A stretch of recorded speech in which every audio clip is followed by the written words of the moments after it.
ሃይ ጋይስ እንዴት ናችሁ? እንደው 2018 መጥቷል። እንደው እንደ ኑሮ የሚደፋ ነገር የለም። እንደ ኑሮ የሚደፋ ነገር የለም።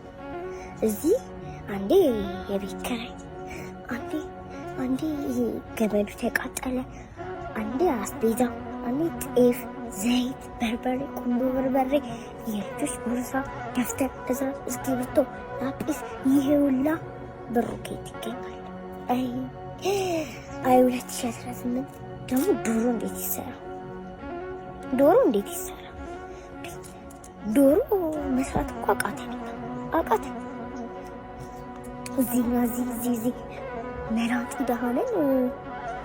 ደሃነን በቃ ደፋን እኮ ዶሮ ደፋን። ስለዚህ አይዟችሁ እንግዲህ ጋይስ፣ ምንም ማድረግ አይቻልም። ቻው ባይ ጋይሶች።